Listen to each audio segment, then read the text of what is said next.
Om Namo Bhagavate Vasudevaya, Om Namo Bhagavate Vasudevaya, Om Namo Bhagavate Vasudevaya. So Hare Krishna, dear devotees, thank you very much for joining today, and I'd like to seek your good wishes and your blessings so that we can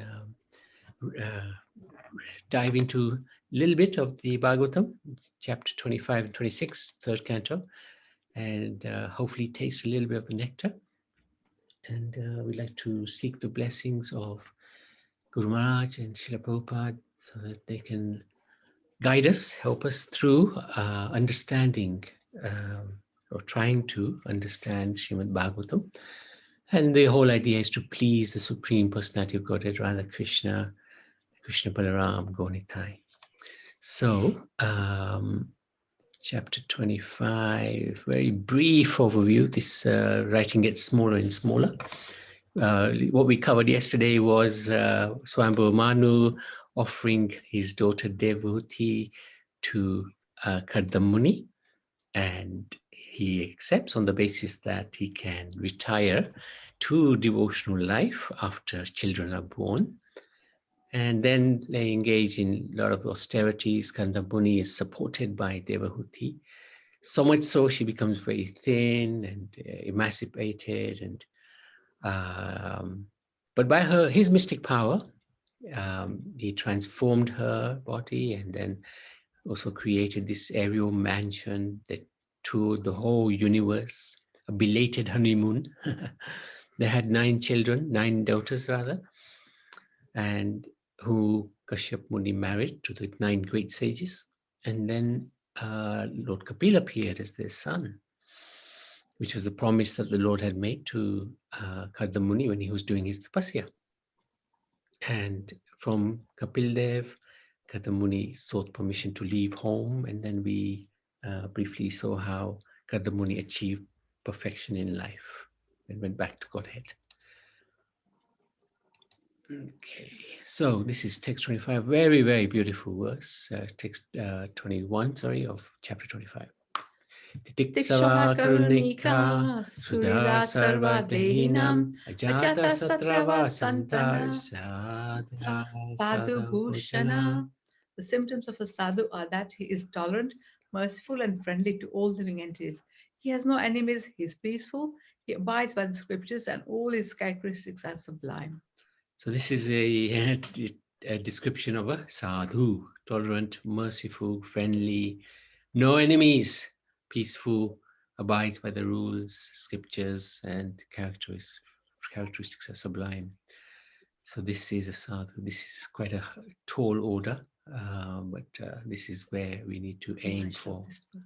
Sorry? Maharaj loved this verse. Yeah, Maharaj loved this verse. Maharaj was a personification of this as well. Title of this chapter is The Glories of Devotional Service. Devahuti prays to Kapil Dev. Although the Lord is unborn, he appears to give transcendental knowledge.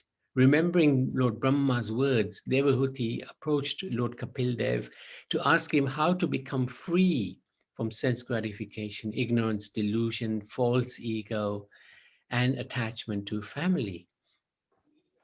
She also asked him to explain Prakriti and Purush, which are revealed in Sankhya philosophy. She states that she takes shelter of him who can cut with an axe this illusion that we are under, Maya. So quite interesting questions, and Prabhupada has given us a whole book, The Teachings of Lord Kapil, which is basically this third canto, 25th verse onwards. And this is, 25th chapter onwards. This is Kapil Dev, very beautiful, golden hair, very fulgent. And this is Mother Devahuti. This must be in the aerial mansion, one of the rooms, the preaching room. The next section, smiling, Lord Kapil Dev began his instructions. For liberation from illusion and distress, one should practice yoga. One should focus the consciousness in devotional service on the Lord. Purified from lust and greed, one gives up false identification and becomes transcendental to material existence. So these are instructions that he's giving to Devahuti in answering her questions. One who is attached to devotees opens the doors of liberation. Devotees are, this is the verse that we read, tolerant, merciful, friendly, peaceful, follow scriptures. These are the secondary considerations. The primary considerations are they practice strict devotional service and renounce everything for the Lord. That's what the devotee's main consideration is. Everything else comes as a byproduct, secondary considerations. By hearing Krishna Katha in Sadhu Sangha, Sadhu Sangha, devotee association, one advances in Krishna consciousness from Shraddha, firm faith, to Rati, to pure bhakti. So this is the Bhakti Lata Beach, which we have looked at before. And it's always nice to check this out again and again, because it just reminds us where we are, where we need to be. So this is the seed of bhakti has been planted, and Shraddha, faith, keeps it on the right track. Then we have this devotee association. And then there's also weak devotee association, and then there's strong devotee association. So the weak devotee association will take us probably only to the level of bhajana kriya, where we are trying to do some bhajan. But strong devotee association, like Prabhupada's association, Guru Maharaj's association, that will take us beyond this. And we'll see what that is beyond this. So Shraddha leads to Sadhu Sangha. We associate with devotees. Bhajana Kriyas, we start practicing devotional service under the guidance of the spiritual master. And we start to lose the attraction for non-devotee association. Then we move forward, especially if we have strong association, as we said, to anartha nivitri, where we get rid of our bad habits. And then we move to nishta, so you become strong and fixed in Krishna consciousness. So then we get a taste for Krishna consciousness. And then we become so attached that nothing can shake us, which will lead us to bhav, and then Krishna prema. So here in this verse, in this bit, he's saying from Shraddha, so we saw that, to Rati, to pure devotion, prema bhakti, Krishna prema, which is the aim of our devotion. So that's quite interesting. Although understanding that she should perform bhakti, Devahuti also inquires about yoga and gyan. Being further prompted, Kapil describes the process of Sankhya philosophy, which is a combination of bhakti and yoga. Sankhya is basically where one is distinguishing matter and spirit through yoga, maybe Ashtanga yoga, and we'll see that a little bit now. He glorifies bhakti performed without material desires that serve the senses of the Lord. With mind exclusively dedicated to the Lord, this bhakti dissolves the subtle body of the soul. That is quite interesting. Subtle body, as you will remember, is our mind, intelligence, and ego. So the gross body will diminish because of time and karma, but the subtle body remains with us in our next life. So this bhakti, what it will do, it will destroy that subtle body in due course of time, replace it with spiritual body. So at the moment, our spiritual identification is lost, but that will be regained through bhakti. A pure devotee attached to the activities of devotional service. So these are the characteristics. He never desires to merge with Krishna, with God. He always is engaged in the service of the Lord. These are characteristics of a devotee. Glorifies my activities in association with the devotees. He sees my attractive smiling face, sees my various benevolent transcendental forms, talks favorably with me, gets liberation without separate endeavor, no, although not even desiring it. Oops. Gives up all attachments of his work, worships God, Krishna, exclusively, doesn't desire higher planets or mystic powers or even the kingdom of God. But Lord Krishna says, I give automatically all those things. They come naturally with bhakti. Is not deprived of any opulence or affected by time, because they have accepted the Lord as their lover, their son, their friend, whatever their mood is in the spiritual world. So these are very, very nice characteristics to remember and meditate on, because this is what we are aspiring for, and with the blessings of the Guru and Prabhupada, that these are very, very possible. These things are very possible to achieve. And of course, ultimately, the mercy of the Lord we are dependent on completely. Devotees fix their consciousness on the Lord's smiling face, beautiful forms, and sweet words. Freed from all engagements, they attain liberation. They thus become perfectly happy and opulent. Lord's power. This is really very, very reassuring. Fear of material world cannot be overcome by any means, except by devotion to the Lord. So the question that can be asked is, so won't the demigods who are in charge of various elements of material nature become angry if one just worships the Lord? And the Lord very nicely reassures in text 42. It is because of my supremacy that the wind blows. Out of fear of me, the sun shines. Out of fear of me, the sun shines. And the Lord of the clouds, Indra, sends forth showers out of fear of me. Fire burns out of fear of me, and death goes about taking its toll out of fear of me. So this is the guarantee by the Lord that we don't have to worry about anybody's envy, that why are we worshipping Supreme Lord? Well, everybody's scared of the Supreme Lord. So we take shelter of the Supreme Lord. Protection is natural. The greatest benefit can be achieved by offering one's mind in intense practice of bhakti yoga. So this intense practice of bhakti yoga, and Kapil Dev emphasizes that. Intense practice of bhakti yoga, not just a casual experience of devotion, but actually engaging in bhakti yoga seriously.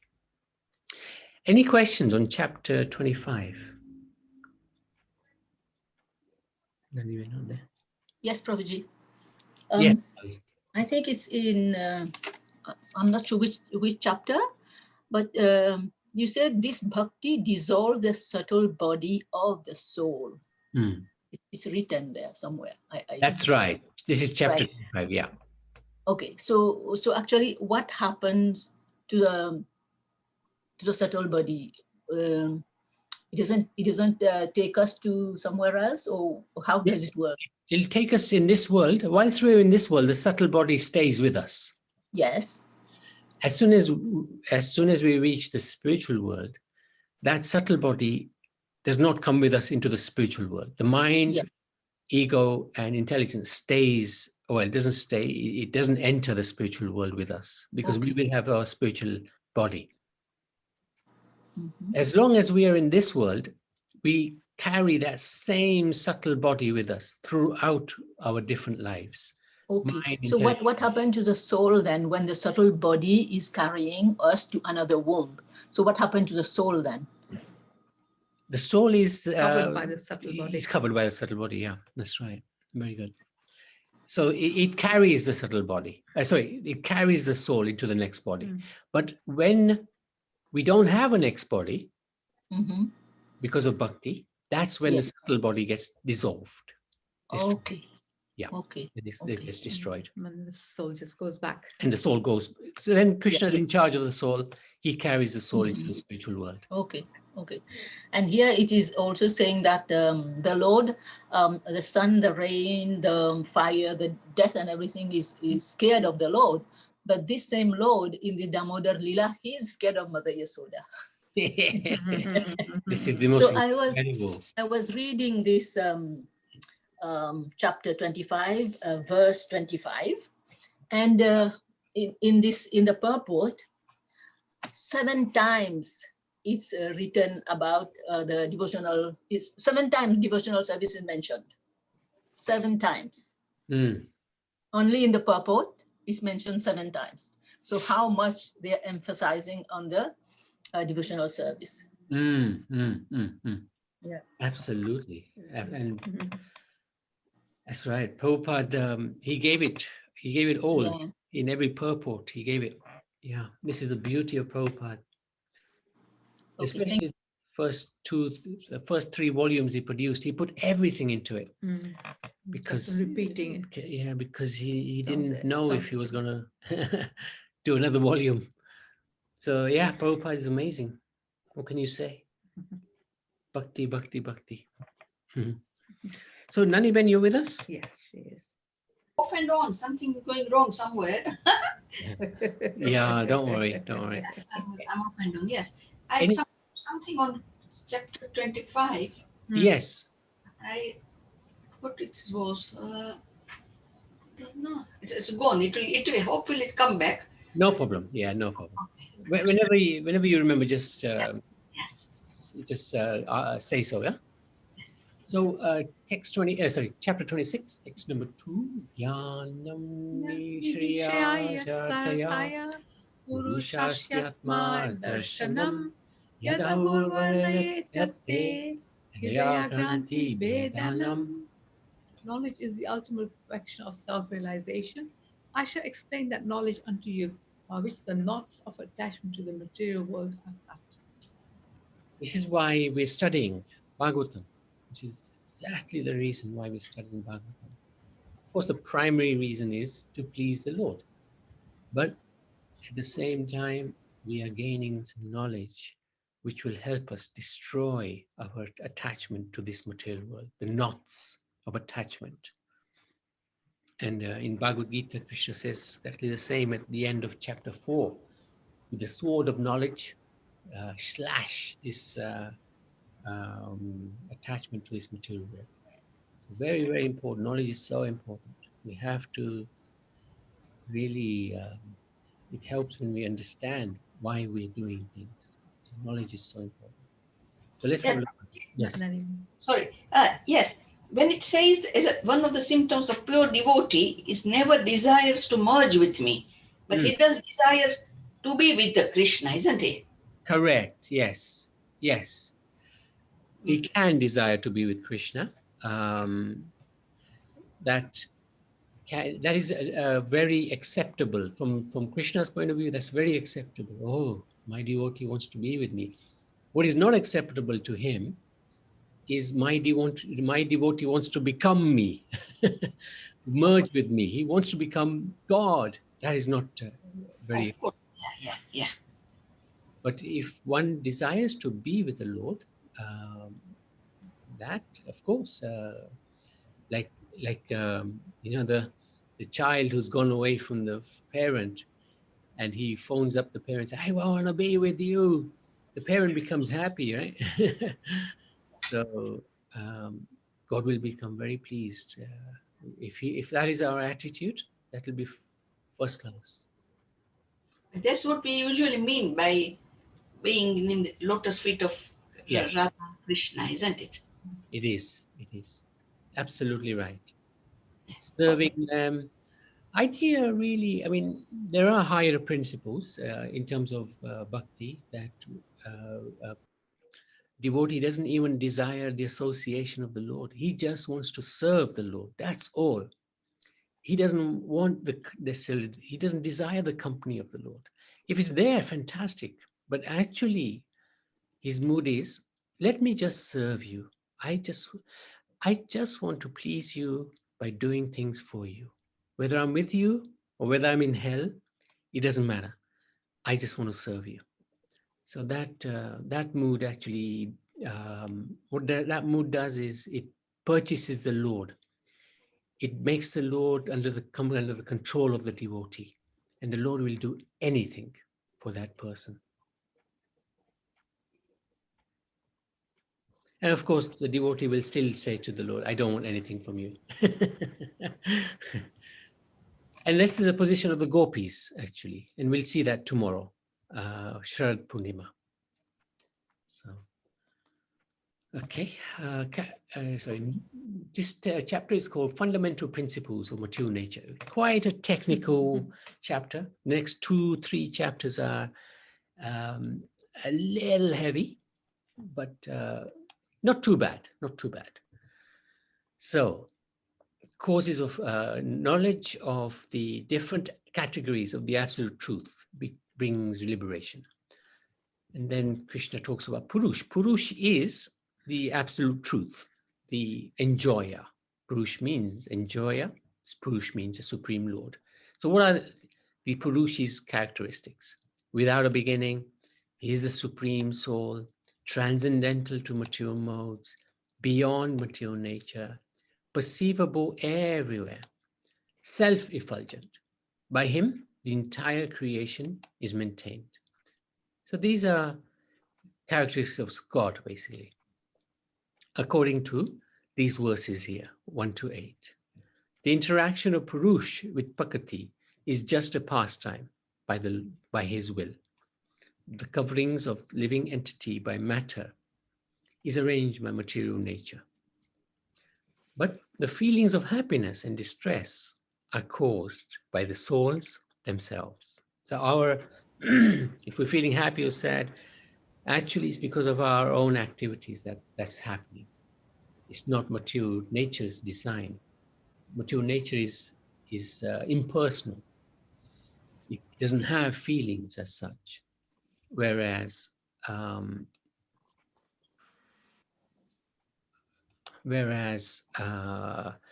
feelings are generated through the activities of the soul.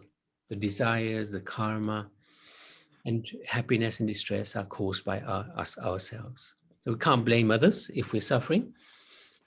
Okay. That's what I didn't much understand when I was reading it. Right. Yeah.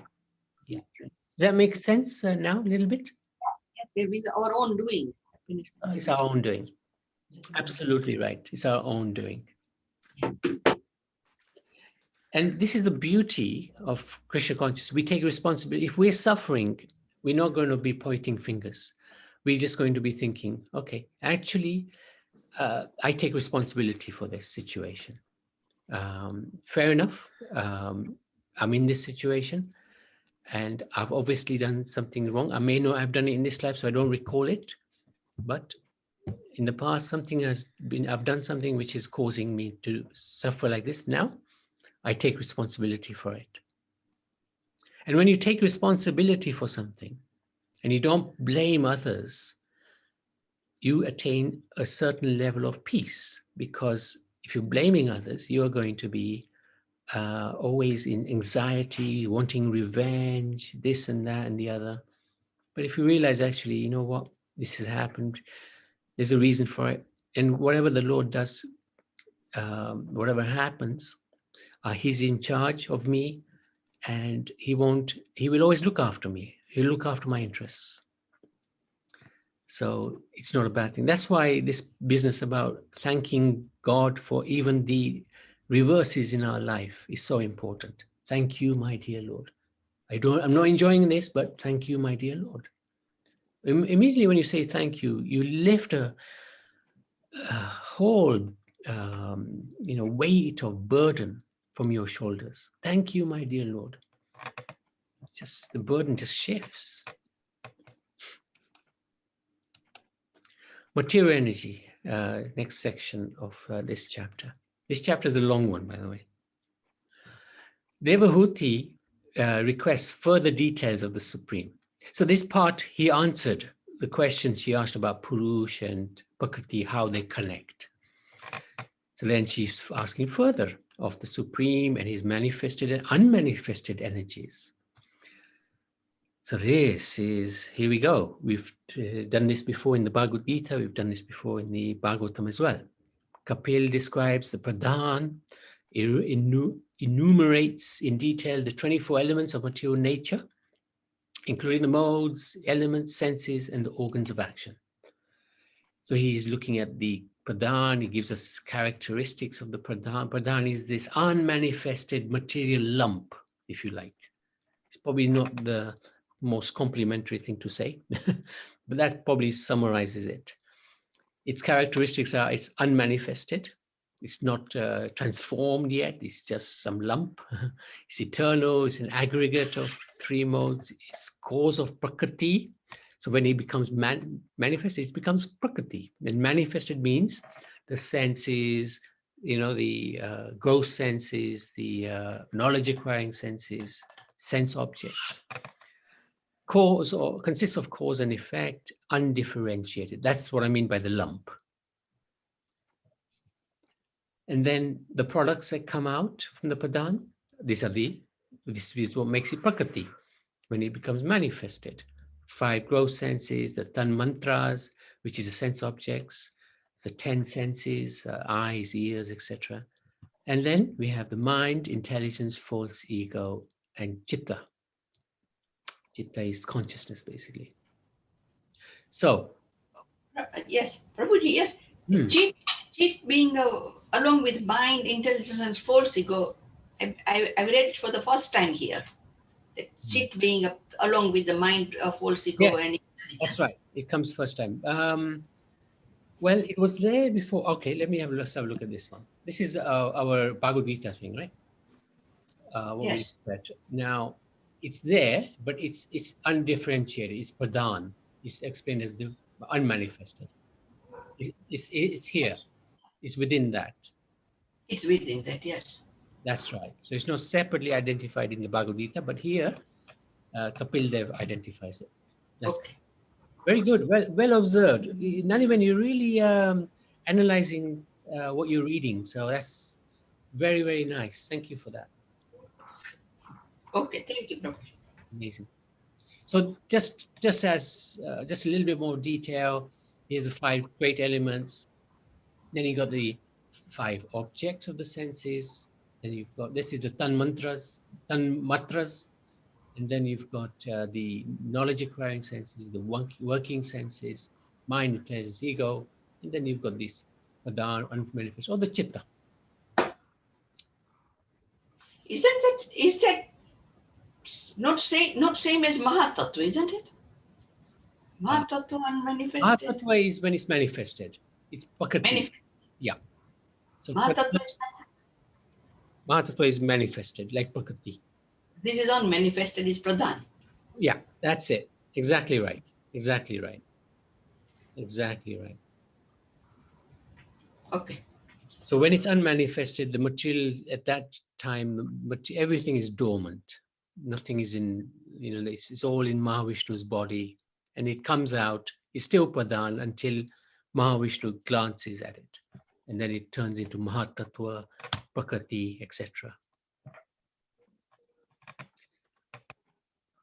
It's quite a complex area, and I don't think we have to worry too much about it. Just understanding the basic principles is good, if one wants to. Okay, then he describes time. The Lord's influence is felt through the 25th element, time, which is the mixing element and agitates the unmanifested. Time also causes the fear of death. The Lord adjusts the creation externally as time and internally as a supreme super soul within.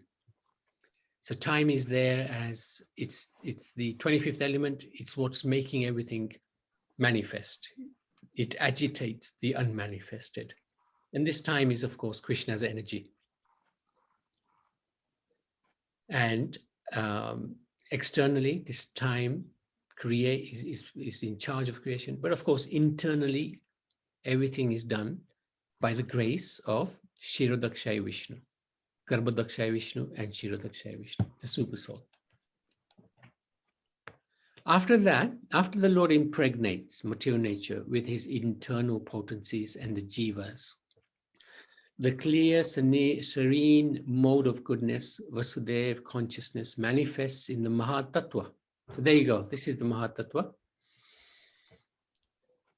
That then, false ego in three modes appear, whose origin is Sankarshan, who is Ananta, has 1,000 heads. This false ego is characterized as the doer, as an instrument and as an effect. It is further characterized as serene, active or dull, according to how it is influenced by the modes of goodness, passion, ignorance. So if it's goodness, it'll be serene. If it's passion, it'll be active. If it's ignorance, it'll be dull. This is quite difficult to understand. All of this is quite difficult to understand. The mind which creates desires evolves from false ego in goodness. The origin of the mind is Lord Aniruddha, the ruler of the senses. His form resembles an autumnal lotus flower. Passionate false ego creates intelligence, which manifests doubt, apprehension, memory, and sleep. Passionate egoism can also produce the knowledge acquiring senses and senses of action. When egoism is in ignorance, it is agitated by the sex energy of the Supreme Lord. The subtle element sound is manifested from, and from sound comes the ethereal sky and the sense of hearing. So this will become a little bit more clearer as we go on, I think. Yeah, it does. The successive elements manifest with their senses. So sound comes first, manifest with sky and hearing. It provides sky, space for the jiva, external and internal. Then air with, so this that is ether. Then we got air with touch, so it provides life to the senses. So then fire manifests, gives with the eyes and form, so it gives you the ability to cook, digest, because fire in the stomach digests the food, destroy, evaporate. Then the taste comes with water, and the tongue manifests as all the different types of tastes: sweet, bitter, sour, salty, pungent, etc. Then the odor comes with earth, and the nose provides place of sustenance for all. So how are all those connected?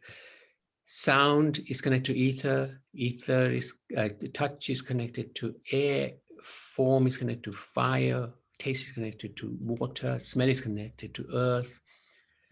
Since the cause exists in its effect as well, the characteristics of the former exist in the latter. So what this means, as an example, the unique quality of water is taste. Water already contains the taste contains all qualities up to taste, i.e. sound, air, and fire is already included in water. So all of those already, so if you have, say, earth, all of the previous four will be included in earth. So yeah. Yeah, that's right.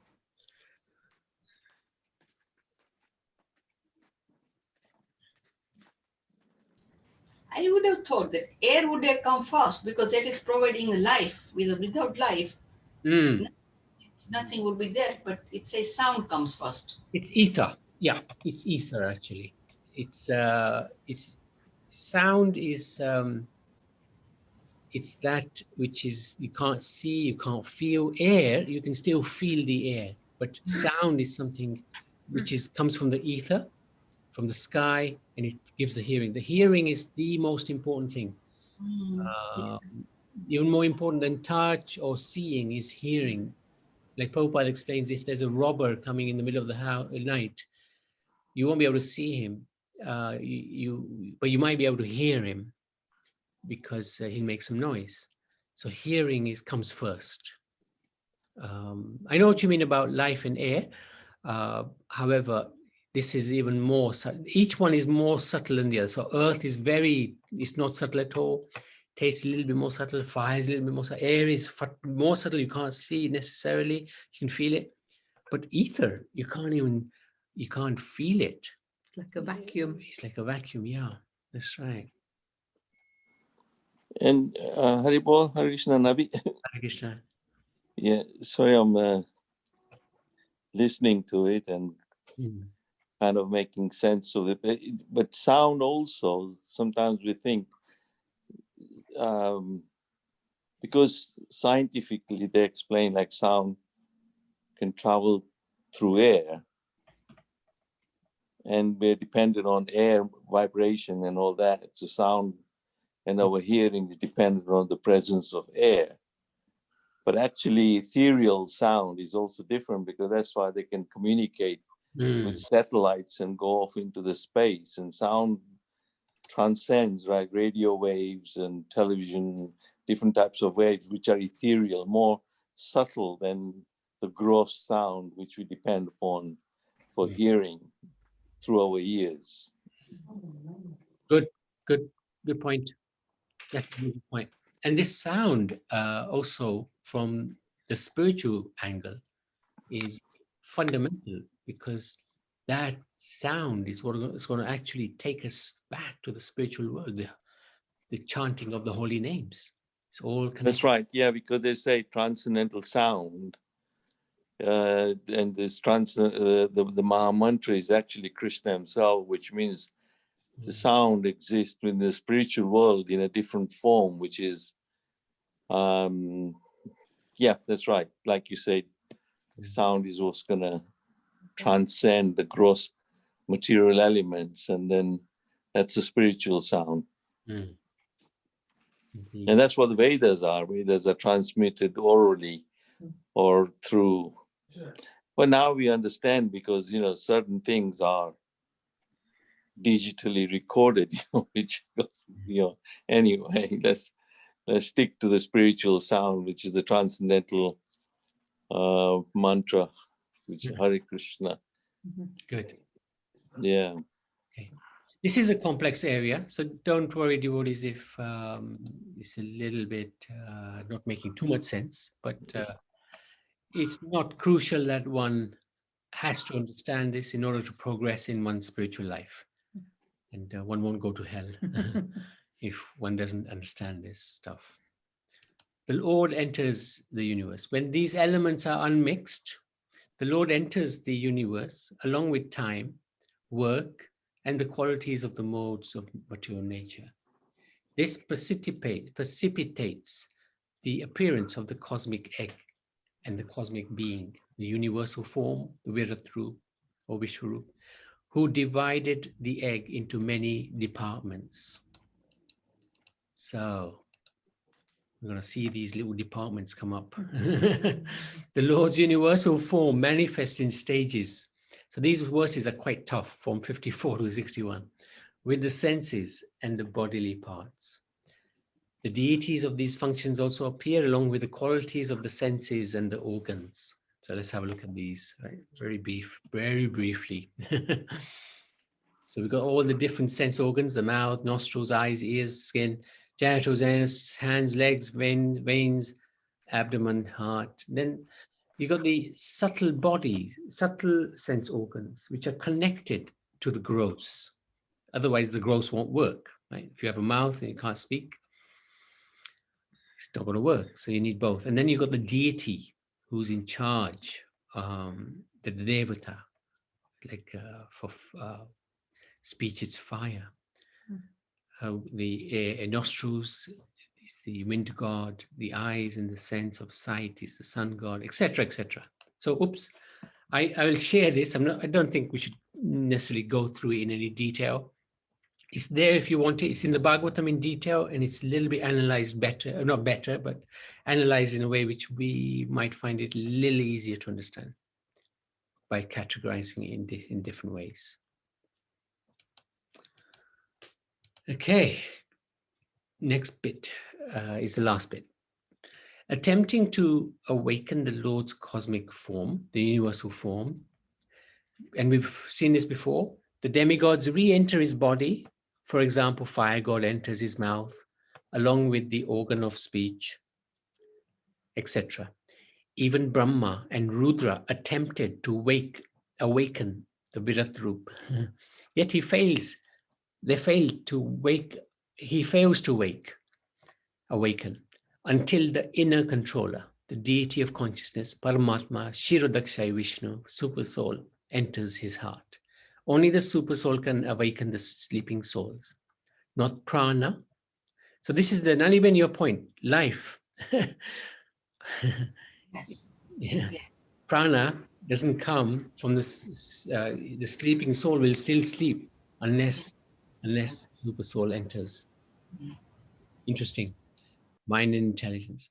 Therefore, through devotion, detachment, and advancement in spiritual knowledge, one must meditate upon the Super Soul within the body, although he is apart from it. That means he's in the body, but he's not of the body.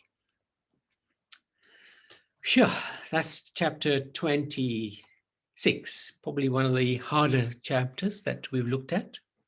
And I think the next two, 27, 28, are going to be quite challenging as well. So, anybody like to ask anything? Danny Ben, are you okay? Yes, they're challenging, but it's quite a things to learn from it. I mean, something for the first time you are reading, then, as you said, unless the Paramatma, the consciousness, and nothing works without the consciousness. And that works. Consciousness is this spark of the fire, isn't it? Yeah. Spiritual that we have got in. So when no consciousness, we are dead. So nothing, no prana, mind, intelligence, or anything without the consciousness. So I found that quite helpful. Yeah, good. Absolutely right. And that consciousness is the Super Soul. Yes, that consciousness is super soul. But the super soul is also is a partial representation of Krishna, isn't it? Yes. So yeah, but not my problem, but generally we pray through the Paramatma. So I think that should be okay, isn't it? Yeah, he's saying there. He actually says that one must meditate upon the Super Soul within the body. Okay. That's absolutely fine because he's just close to us, you know. So why Yes. not pray to somebody who's, because he's a partial representative of the Supreme Lord, but he's a representative of he is the Supreme Lord, albeit is a plenary portion of the Supreme Lord, but still is the Supreme Lord. So It wakes us up because we wake up because of the super soul, isn't it? that's it. Absolutely, you got it. He wakes us up. He's always with us. He's always with us. He wakes us up. And we will have our own desire in terms of spiritual service to the Lord. The Super Soul will facilitate that service that we are meant to do in the spiritual world. So just because we're worshiping the Super Soul doesn't mean we're stuck at that level of realization. No. No. He facilitates our further progress. That's important. It's very good. Yeah. Yeah. That's really, really good. That is really good. Yeah. Hare Krishna, Prabhuji. Hare Krishna. Yes, we say that the consciousness is all pervasive, right? The supreme consciousness, yeah. No. Oh, the supreme consciousness. Oh, within our body, you mean? Mm. Oh, are you talking about all pervasive within our body? Yeah, all pervasive. That is the consciousness, right? Oh, in our body, yes. That's our soul. Okay, so yeah, so I was a bit like confused here because if the consciousness is all pervasive, that means that it goes everywhere, right? In this So body. how come it does not it is not in a dead body? Because a subtle body leaves the body, then we say it's a dead body, right? The consciousness leaves us. No. The consciousness leaves the body. The subtle body is also dead. right? Yes. Okay. So how does it transmigrate if it's dead? When it leaves a body, Yes. then we say that the body is dead. When the That's subtle body leaves a body, no, because the subtle body, no, The no? super soul leaves the body, the super soul. yes. You know, Super soul leaves the body with the three, mind, body, and intelligence, with the subtle body, isn't it? And goes to the next level, whatever it is. yeah, the subtle body hasn't got any power of its own. No, The no. subtle body is facilitating, is carrying the consciousness, the soul. So only when the soul leaves the body does the subtle body take the soul out of the body. Does that make sense, Indulekha Maharaj? The subtle body is not alive. It's not a conscious thing. Okay. It's got no, it's a subtle body, like we've got a gross body, there's a subtle body. It's only conscious because the super soul is also with it. If you see what I mean, it's not actually conscious or living, but because the super soul is also It appears. Yeah, it conscious. appears. Yeah. Mm. Only when So that it's like the super soul. Yeah. The super soul within the body is maintaining this subtle body as well as the gross body. Yeah. yes, correct. Yeah. And we can see that from this chapter is because Kapil Dev is saying, until the Paramatma enters, nothing happens. Even prana is not going to let the sleeping souls wake up. So the super soul is we're all dependent on. And then if there's if the soul has to go into another womb, then the subtle body is revived again. Subtle body will carry the soul into the next body. Okay. Yeah. Okay. And It's like they're both together. Right? Yeah. they're both together. Yeah. They're intricately mixed up. Okay. And it's our problem because we are thinking I am the mind, or I'm the intelligence, or I'm the ego. It's easy to get away from the gross body. We can see the change, but the subtle Yeah. is very You hard don't see it there. Yeah. to see. Okay. Yeah. Okay. Thank you. And this soul and the super soul goes back to the analogy of that two birds sitting on a branch. Yeah. And one bird is engrossed in enjoying the fruit of the tree, and the other bird is watching as a friend and facilitating all the other things. But the soul, the one bird enjoying the fruit, is so distracted and directed, doesn't realize that the second bird is sitting next to as a super soul. Only when it realizes, that's the whole thing about that, one must meditate upon the super soul. That means you turn your attention towards the other bird. Somewhere in the Bhagavatam, Prabhupada explains like that as well. So hope that clarifies. Yeah, but yeah. Hare Krishna. Hare Krishna. Yeah. How are you? I'm good. You? Yes, very good. A quick question, because we're talking about the soul and that the super soul is with the individual jiva. I was wondering, what's the difference between leaving the human body and going into your next birth? Because you have to meet Dharamraj, Yamraj, and or when you're going up the evolutionary path, where it's already been decided that you're going to live in animal lives. This is your first, how does that work? Is the jiva aware when he's moving from one species to another, or is he only aware in human form when he's in human form? Yeah.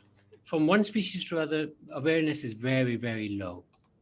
The consciousness level is not at any sort of decent level that one can understand. And as soon as you get to the human platform, especially when it's a civilized human being, then this business of karma kicks in, where you're responsible for your actions because you're conscious, because you know what is right and what is wrong. And because you know what is right and what is wrong, When you do something wrong, you get punished. When you do something right, you get rewarded. That karma only kicks in once you have that level of understanding. Otherwise, karma doesn't kick in. So animals and animal life, plant life, they just, as you said correctly, they just go up the evolutionary level until they reach the human platform. Good question about the journey of the soul. Again, is carried by the subtle body. So when he leaves this body, is carried by the subtle body. And then he acquires different bodies. If he's going to go to hell to suffer, he gets different bodies so that the suffering is facilitated in those bodies. And they can be subtle bodies, or they can be somewhat gross bodies as well.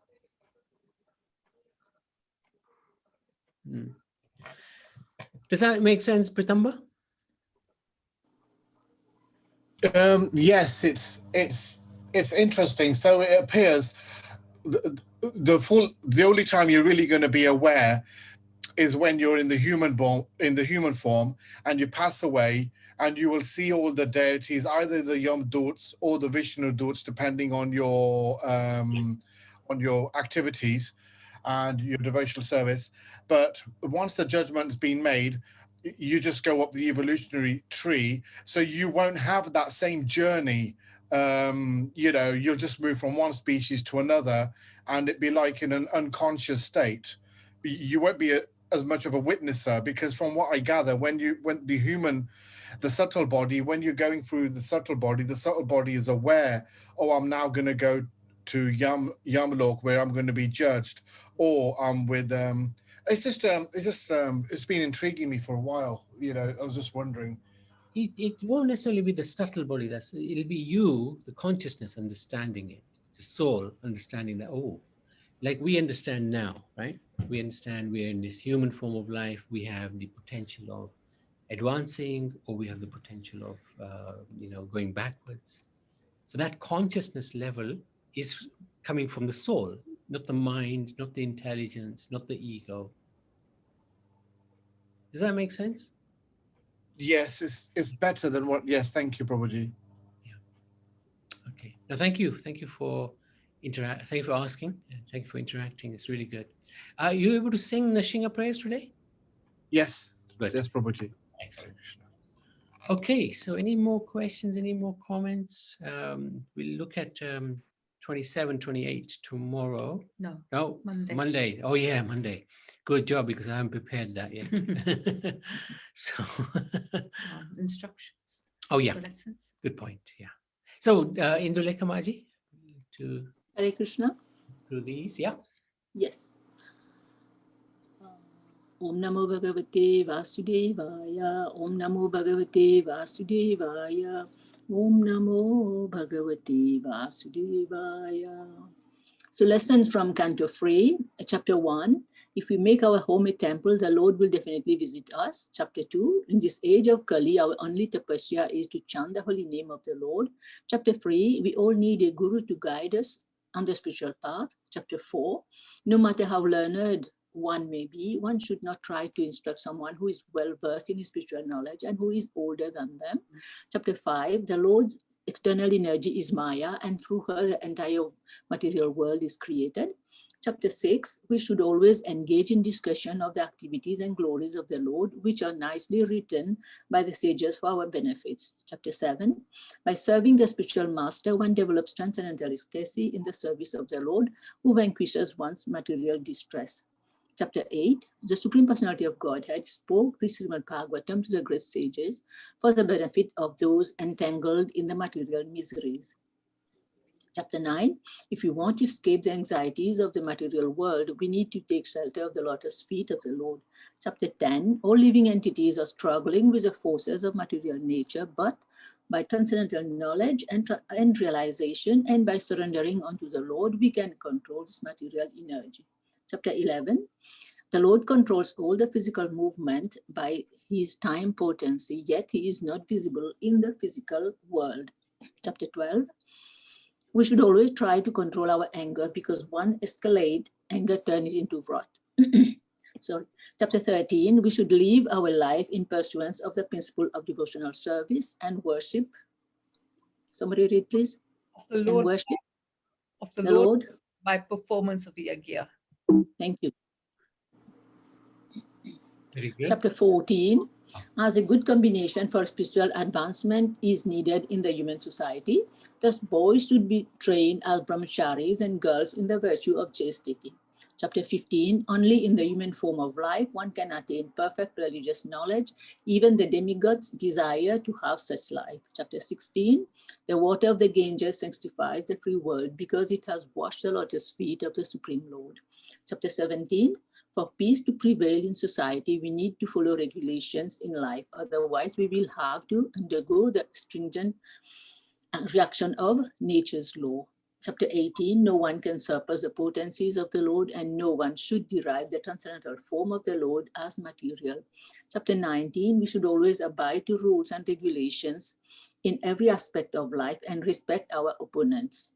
Chapter 20, as soon as one forgets one primary duty, which is to render devotional service on the Lord, one creates the atmosphere of sense enjoyment.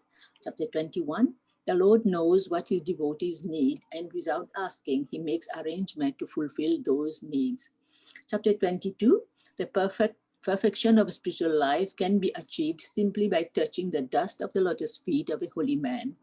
And chapter 23, half of the benefit acquired by a pious man goes to his chaste wife, who supports him throughout their lives. Chapter 24, according to the Vedic scriptures, his son should obey the commands of his father and spiritual master with reverence. Grantaraj Srimad Bhagavatam ki jai. Thank you, Malaji. The only one I just have a comment about is number 20. Yes, Prabhuji. Absolutely, it says in the Bhagavatam, perfection of spiritual life can be achieved simply by touching the lotus feet of the holy man. Dust of the lotus feet. I remember when somebody, with Guru Maharaj, when somebody would go and touch his feet, he would say, Oh yeah, he would say, no, don't touch.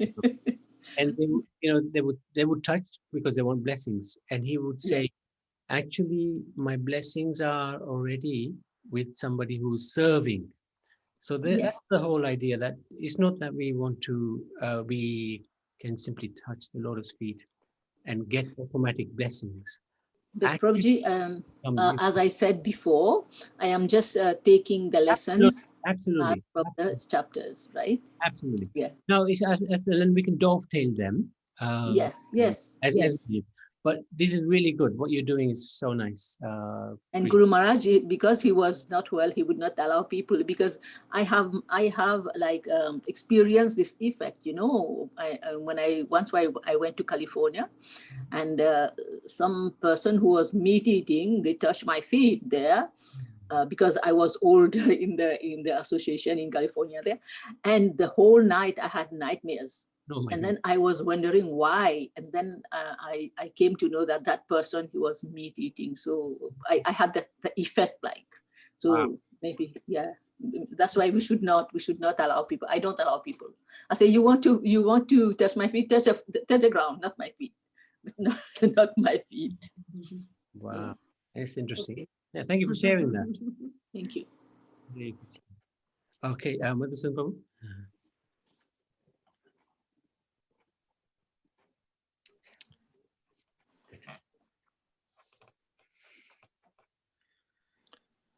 Yeah, hi, Bo. Hare Krishna. Chapter 25, and Lord Kapila's instructions to his mother devotee should be seriously taken to heart, and Srila Prabhupada also gives the example of Maharaj Ambarish, who engaged his mind and all the senses in the service of the Lord. So there in the purport, Prabhupada explains how Maharaj Ambarish used to use all his senses, like looking at the forms of the deities, so using his eyes that way, hearing, so he's using his ears, and walking to the temples, and then cooking and eating, taste, all the time eating prasad and all that. So when we engage our senses like that, and then Prabhupada said, because the mind is the master of the senses, when the mind is engaged, all the senses become engaged. And that is Bhakti Yoga. So yoga means controlling the senses. So that's one way of you can control the senses. The sense cannot be controlled in the proper sense of the term. They are always agitated. This is true also with a child. For example, the Prabhupada gives an example of a child. So how long can he be forced to sit down silently? Sometimes we should tell the children, just sit down quietly. Children are not to be heard. That expression. But how long can they sit? Because the children are children by nature. It is not possible. So even Arjuna said, chanchalam hi mana Krishna. So he said the mind is always agitated. The best course is to fix the mind on the Lord's feet of the Lord, like mano may arpitam. Arpitam. So we understand the word arpitam means surrender. And fix the mind. Mano stiram. Stiram means become steady and fixed. So if one seriously engages in Krishna consciousness, that is the highest perfectional stage. So all Krishna conscious activities are on the highest perfectional level of human life. So 26, then the Sankhya philosophy as described here in detail by Lord Kapila is a process of linking the Virat Roop, or the universal form of the Supreme Personality of Godhead, who is in the original source of all the various sense organs and their presiding deities, with the living entity, which is so intricate. So this relationship, is very intricate as well. So this relationship cannot be aroused or established simply by exercising the sense organs or by material activities. So it's only by devotional service and detachment can one perform the process of linking with the Absolute. So these are a few things that we pick out from these two chapters. Thank you very much. And thank you, Haribol. Krishna. So this will be coming fairly close to the end of chapter 3. I think by the end of next week, Canto 3 should finish Canto 3, hopefully. So then we'll look at some questions and test ourselves a little bit. And tomorrow we're thinking of, we've got Sharad Purnima at 3:30. We'll have a look. And Murari Gupta's life. So just looking at that. And then we will be doing this Damodar Satsang. So tomorrow we will also offer the candles. It starts from Sharad Purnima. So we'll sing the Damodar Aarti and offer candles. So we'll try to get, devotees will have pictures or deities at home anyway, but we'll try to also put them on the screen so that anybody who doesn't can offer the light to the Lord on the screen. Okay, thank you so much. We can go to the, just stop that.